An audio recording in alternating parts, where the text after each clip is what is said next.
हम सभी अपनी जिंदगी में आगे बढ़ना चाहते हैं, अपने सपनों को पूरा करना चाहते हैं और एक बेहतर इंसान बनना चाहते हैं। लेकिन एक सच्चाई है जिसे हम अक्सर स्वीकार नहीं करते। हमारी सबसे बड़ी समस्या बाहर की दुनिया नहीं होती, बल्कि हम खुद होते हैं। हम खुद ही अपने रास्ते में रुकावट बन जाते हैं, खुद ही अपने सपनों को रोकते हैं और फिर शिकायत करते हैं कि जिंदगी हमारे खिलाफ है। यही इस किताब का सबसे गहरा और पावरफुल आइडिया है कि द माउंटेन इज यू, यानी असली पहाड़ कोई बाहर नहीं है, बल्कि वो आप खुद हैं।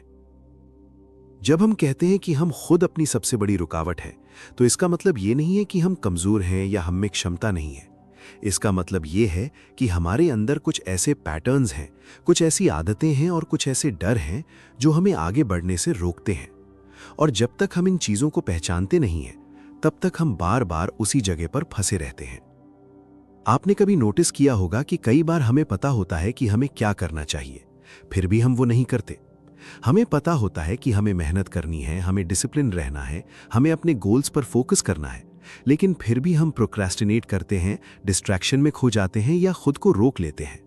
यही सेल्फ सैबोटाज है, यानी खुद को खुद ही नुकसान पहुंचाना। इस किताब में यही समझाया गया है कि सेल्फ सैबोटाज कोई एक्सीडेंट नहीं है, बल्कि ये एक अनकॉन्शियस पैटर्न है। इसका मतलब ये है कि ये सब कुछ बिना सोचे समझे नहीं हो रहा, बल्कि इसके पीछे एक गहरी वजह होती है। हमारा माइंड हमें प्रोटेक्ट करने की कोशिश करता है। वो हमें उन चीजों से बचाना चाहता है जो उसे अनकंफर्टेबल लगती हैं, जैसे फेलियर का डर, रिजेक्शन का डर या चेंज का डर। अब इसे एक सिंपल एग्जाम्पल से समझते हैं। मान लीजिए आपको एक नई अपॉर्चुनिटी मिली है जो आपकी जिंदगी बदल सकता है, लेकिन जैसे ही आप उसके करीब जाते हैं, आपका मन आपको रोकने लगता है। आप सोचने लगते हैं कि क्या मैं इसके लायक हूं? अगर मैं फेल हो गया तो लोग क्या सोचेंगे? धीरे धीरे आप खुद ही पीछे हट जाते हैं। बाहर से ये लगता है कि आपने मौका खो दिया, लेकिन अंदर से ये आपका माइंड था जो आपको कंफर्ट जोन में वापस खींच रहा था। हमारा माइंड हमेशा सेफ रहना चाहता है, लेकिन ग्रोथ कभी भी कंफर्ट जोन में नहीं होती। जब भी आप कुछ नया करने की कोशिश करते हैं, आपका माइंड उसे खतरा समझता है, क्योंकि वो अनफेमिलियर होता है। इसलिए वो आपको रोकने की कोशिश करता है। और अगर आप इस पैटर्न को समझ नहीं पाते, तो आप बार बार वही मिस्टेक करते हैं। इस किताब में यह भी बताया गया है कि सेल्फ सैबोटाज का मतलब ये नहीं है कि आप खुद को जानबूझकर नुकसान पहुंचा रहे हैं, बल्कि इसका मतलब ये है कि आपके अंदर कुछ अनरिजॉल्व्ड इमोशंस और बिलीव्स हैं जो आपके बिहेवियर को कंट्रोल कर रहे हैं। जब तक आप उन्हें समझते नहीं हैं, तब तक आप खुद को बदल नहीं सकते। हम अक्सर अपनी प्रॉब्लम्स के लिए बाहरी कारणों को ब्लेम करते हैं।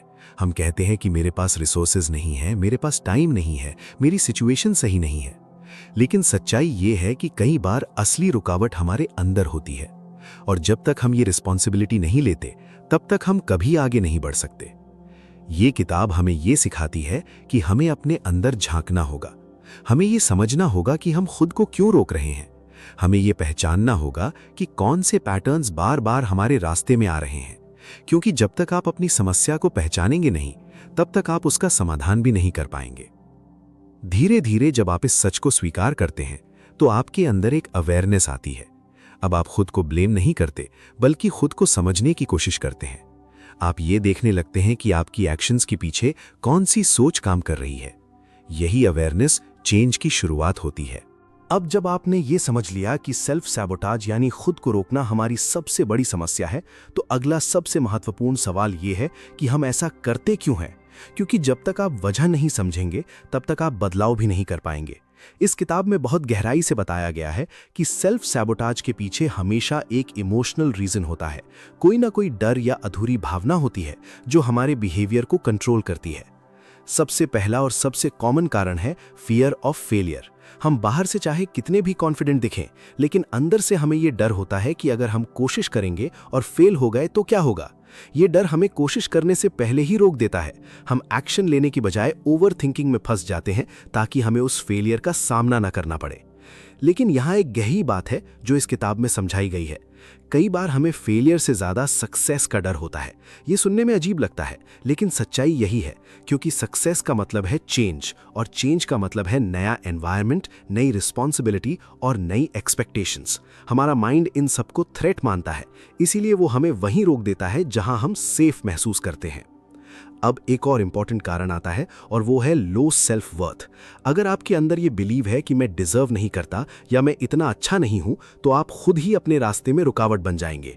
आप अपॉर्चुनिटीज को खुद ही खराब कर देंगे क्योंकि अंदर से आपको लगता है कि आप उसके लायक नहीं हैं। इस किताब में ये बताया गया है कि ये बिलीव्स अचानक नहीं बनते, ये आपके पास्ट एक्सपीरियंसेस से आते हैं, आपके बचपन से आते हैं, उन सिचुएशन से आते हैं जहां आपको रिजेक्ट किया गया, इग्नोर किया गया या क्रिटिसाइज किया गया। धीरे धीरे ये एक्सपीरियंसेस आपके अंदर एक आइडेंटिटी बना देते हैं और आप उसी आइडेंटिटी के अनुसार बिहेव करने लगते हैं। अब यहाँ एक बहुत पावरफुल कॉन्सेप्ट आता है जिसे शैडो सेल्फ कहा जाता है। इसका मतलब है आपके अंदर का वो हिस्सा जिसे आपने एक्सेप्ट नहीं किया। आपके अंदर कुछ इमोशंस, कुछ डिजायर्स या कुछ फियर्स ऐसे होते हैं जिन्हें आप दबा देते हैं क्योंकि आपको लगता है कि वे गलत हैं, लेकिन ये दबे हुए हिस्से ही बाद में सेल्फ सैबोटाज के रूप में सामने आते हैं। उदाहरण के लिए, अगर आपको अंदर से बहुत ज्यादा वैलिडेशन की जरूरत है लेकिन आप इसे एक्सेप्ट नहीं करते, तो आप ऐसे डिसीजंस लेंगे जो दूसरों को खुश करे, ना कि आपको। धीरे धीरे आप फ्रस्ट्रेटेड हो जाएंगे और खुद को ही नुकसान पहुंचाएंगे। यही शैडो सेल्फ का खेल है। इस किताब में एक और बहुत महत्वपूर्ण कारण बताया गया है और वो है कंफर्ट एडिक्शन। हम कंफर्ट के इतने आदी हो जाते हैं कि हम ग्रोथ से डरने लगते हैं। हम वही काम करते हैं जो आसान है, जो फेमिलियर है, भले ही वो हमें आगे ना बढ़ाए, क्योंकि हमारा माइंड स्टेबिलिटी चाहता है, चैलेंज नहीं। अब इसे एक सिंपल एग्जाम्पल से समझते हैं। अगर आपको रोज सुबह जल्दी उठकर काम करना है लेकिन आप आराम से सोते रहना पसंद करते हैं, तो आप बार बार अलार्म स्नूज करेंगे। बाहर से ये एक छोटी सी आदत लगती है, लेकिन अंदर से ये कंफर्ट एडिक्शन है जो आपको डिसिप्लिन डेवलप करने से रोक रही है। अब एक गहरी बात आती है और वो है इमोशनल पैटर्न्स। हम अक्सर अपने पुराने इमोशंस को रिपीट करते हैं क्योंकि वे फेमिलियर लगते हैं। अगर आप लंबे समय तक स्ट्रेस या एंग्जाइटी में रहे हैं, तो आपका माइंड उसी स्टेट में कंफर्टेबल हो जाता है, और जब आप शांत या खुश होने की कोशिश करते हैं तो आपको अजीब लगता है। यही कारण है कि कई लोग अननोइंगली खुद को फिर से उसी नेगेटिव स्टेट में ले आते हैं। इस किताब में यह समझाया गया है कि सेल्फ सैबोटाज कोई रैंडम बिहेवियर नहीं है, बल्कि ये आपके अंदर के अनरिजॉल्व्ड इमोशंस का सिग्नल है। ये आपको ये दिखा रहा है कि आपके अंदर कुछ ऐसा है जिसे हील करने की जरूरत है। जब आप ये समझ लेते हैं कि आप खुद को क्यों रोक रहे हैं, तो आप खुद को ब्लेम करना बंद कर देते हैं। आप खुद को जज करने के बजाय खुद को समझने लगते हैं, और यही अंडरस्टैंडिंग आपको चेंज की दिशा में ले जाती है। धीरे धीरे जब आप इन पैटर्न्स को पहचानने लगते हैं, तो आप अवेयर हो जाते हैं कि कब आपका माइंड आपको रोकने की कोशिश कर रहा है। अब आप ऑटोमेटिक बिहेवियर में नहीं फंसते, बल्कि कॉन्शियसली डिसाइड करते हैं कि आपको क्या करना है।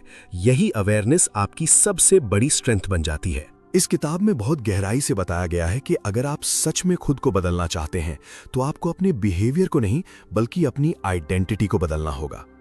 यहाँ एक बहुत पावरफुल कॉन्सेप्ट आता है जिसे आइडेंटिटी शिफ्ट कहा जाता है। इसका मतलब यह है कि आप केवल अपनी आदतें बदलने की कोशिश ना करें, बल्कि ये बदलें कि आप खुद को कैसे देखते हैं, क्योंकि आपका बिहेवियर हमेशा आपकी आइडेंटिटी के अनुसार चलता है।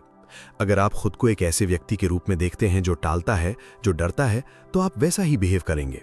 लेकिन अगर आप खुद को एक डिसिप्लिन्ड और फोकस्ड व्यक्ति के रूप में देखना शुरू करते हैं, तो आपके एक्शंस अपने आप बदलने लगते हैं।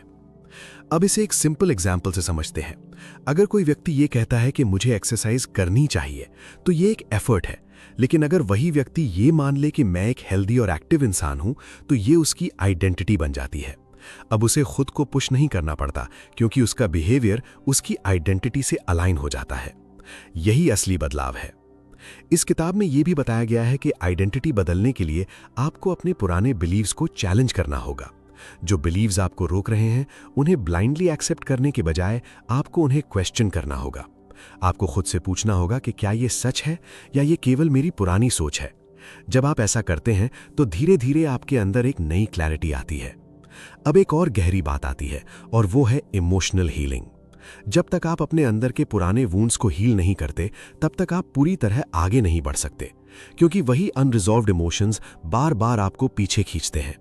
इसलिए इस किताब में यह एम्फसाइज किया गया है कि आपको अपने इमोशंस को समझना होगा, उन्हें फील करना होगा और धीरे धीरे उन्हें रिलीज करना होगा। हीलिंग का मतलब ये नहीं है कि आप अपने पास्ट को भूल जाएं, बल्कि इसका मतलब ये है कि आप उसके साथ पीस बना लें। जब आप अपने पास्ट को एक्सेप्ट कर लेते हैं, तो उसका कंट्रोल आप पर कम हो जाता है। यही एक्सेप्टेंस आपको फ्री करता है। अब एक इंपॉर्टेंट स्टेप आता है, और वो है कंसिस्टेंट एक्शन। केवल सोच बदलने से कुछ नहीं होगा जब तक आप उसके अनुसार एक्शन नहीं लेते।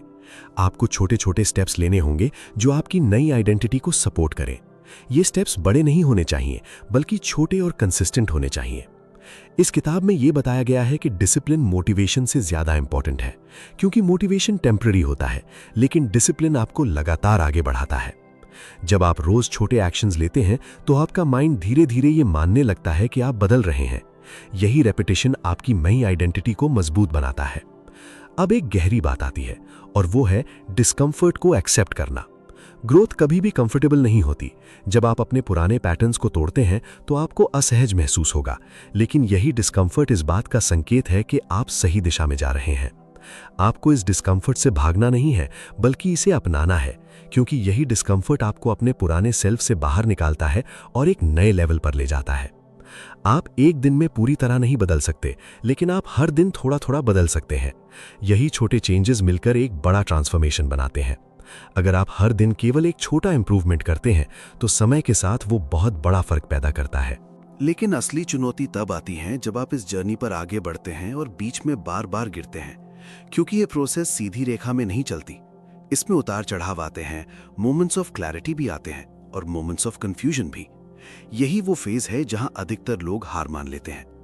गिरना फेलियर नहीं है, बल्कि ट्रांसफॉर्मेशन का हिस्सा है। जब आप अपने पुराने पैटर्न्स को तोड़ रहे होते हैं तो आपका माइंड बार बार आपको पुराने रास्ते पर खींचने की कोशिश करता है। ये नेचुरल है, क्योंकि वही आपका कंफर्ट जोन है। इसलिए जब आप वापस पुराने बिहेवियर में जाते हैं तो इसका मतलब ये नहीं है कि आप कमजोर हैं, बल्कि इसका मतलब ये है कि आप अभी प्रोसेस में हैं।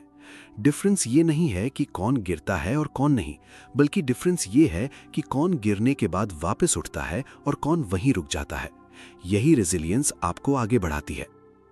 सेल्फ सैबोटेज को खत्म करने का मतलब ये नहीं है कि वो पूरी तरह डिसअपियर हो जाएगा, बल्कि इसका मतलब ये है कि आप उसे पहचानने लगेंगे। पहले वो आपको कंट्रोल करता था, अब आप उसे ऑब्जर्व कर सकते हैं। यही अवेयरनेस आपको पावर देती है। अब अगला डीप कॉन्सेप्ट आता है और वो है इंटरनल कॉन्फ्लिक्ट। कई बार आपके अंदर दो हिस्से होते हैं, एक हिस्सा जो ग्रो करना चाहता है और दूसरा हिस्सा जो सेफ रहना चाहता है। यही कॉन्फ्लिक्ट आपको कंफ्यूज करता है। एक तरफ आप आगे बढ़ना चाहते हैं, दूसरी तरफ आप डरते हैं। इस किताब में यह समझाया गया है कि आपको इस कॉन्फ्लिक्ट से लड़ना नहीं है, बल्कि इसे समझना है। आपको ये देखना है कि आपका कौन सा हिस्सा आपको रोक रहा है और क्यों रोक रहा है। जब आप उसे समझते हैं तो आप धीरे धीरे उसे शांत कर सकते हैं। मान लीजिए आप एक नया काम शुरू करना चाहते हैं, लेकिन आपका मन आपको रोक रहा है।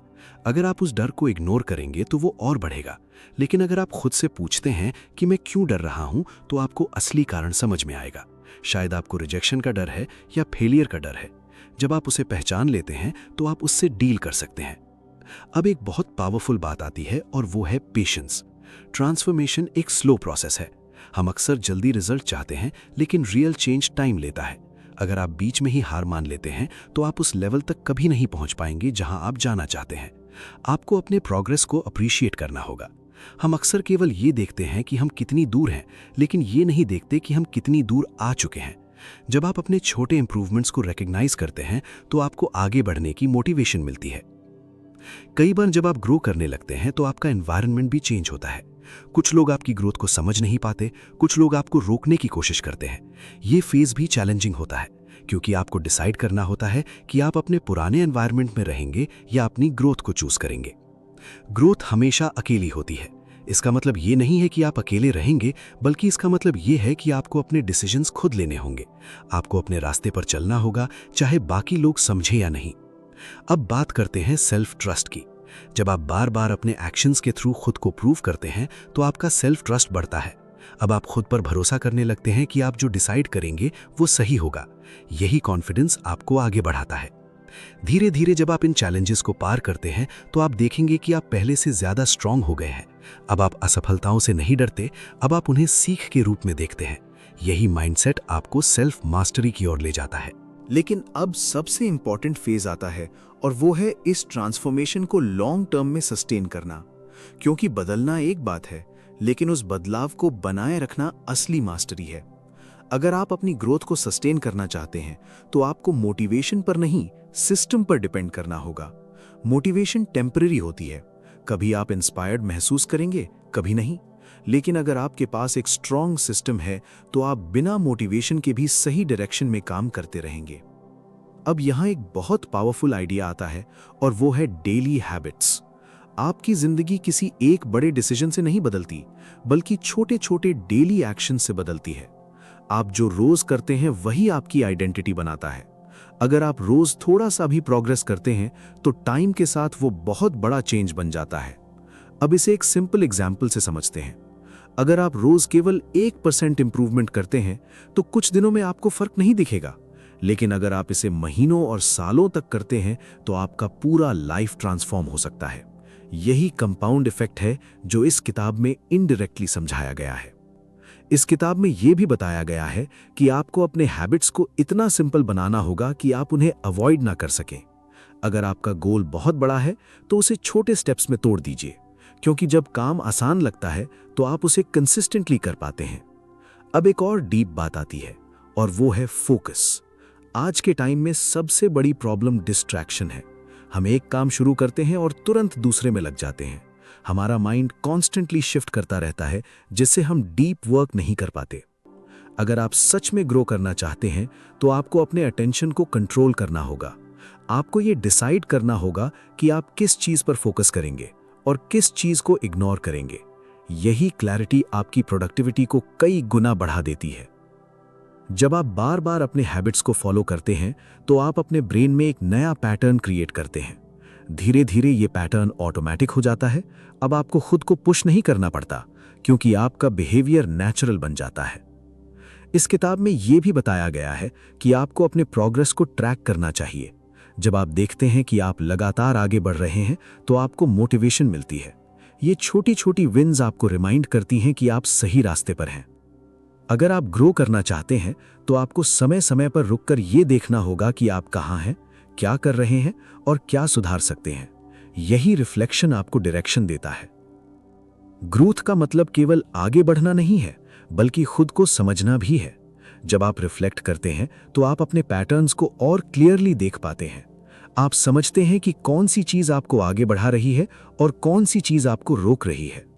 इस किताब में यह भी बताया गया है कि आपको अपने एनवायरनमेंट को भी डिजाइन करना होगा। अगर आपका एनवायरनमेंट सपोर्टिव नहीं है तो आपके लिए कंसिस्टेंट रहना मुश्किल हो जाएगा। इसलिए आपको अपने आसपास ऐसी चीजें रखनी होंगी जो आपको रिमाइंड करें कि आपको क्या करना है। अब एक पावरफुल इंसाइट आता है और वो है सेल्फ रिस्पेक्ट। जब आप अपने कमिटमेंट्स को पूरा करते हैं तो आप खुद की नजर में ऊपर उठते हैं। आपका सेल्फ रिस्पेक्ट बढ़ता है, और जब आपका सेल्फ रिस्पेक्ट बढ़ता है तो आप खुद को सैबोटाज करना बंद कर देते हैं। धीरे धीरे जब आप इन प्रिंसिपल्स को फॉलो करते हैं तो आप पाएंगे कि आपकी लाइफ स्ट्रक्चर्ड हो गई है। अब आप रैंडम डिसीजंस नहीं ले रहे, बल्कि कॉन्शियसली जी रहे हैं। अब इस पूरी जर्नी का सबसे गहरा और अंतिम चरण आता है, जहां बदलाव केवल हैबिट्स या एक्शंस तक सीमित नहीं रहता, बल्कि आपकी आइडेंटिटी बन जाता है। यही वो पॉइंट है जहां आप केवल ग्रो नहीं कर रहे होते, बल्कि आप एक कंप्लीटली नए इंसान में ट्रांसफॉर्म हो चुके होते हैं। यही इस किताब का कोर एसेंस है कि असली जीत बाहर की दुनिया को जीतना नहीं है, बल्कि खुद को जीतना है। जब आप अपने सेल्फ सैबोटाज पैटर्न्स को समझ लेते हैं, उन्हें हील कर लेते हैं और अपने हैबिट्स को अलाइन कर लेते हैं, तो आप धीरे धीरे उस स्टेज पर पहुंचते हैं जहां आपको खुद को कंट्रोल करने के लिए एक्स्ट्रा एफर्ट नहीं करना पड़ता। आपका बिहेवियर नेचुरल हो जाता है, क्योंकि वो आपकी आइडेंटिटी के साथ अलाइंड होता है।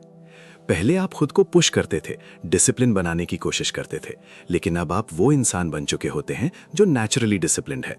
पहले आप फियर से ड्रिवन होते थे, लेकिन अब आप क्लैरिटी और पर्पस से ड्रिवन होते हैं। यही ट्रांसफॉर्मेशन आपको एक अलग लेवल पर ले जाती है।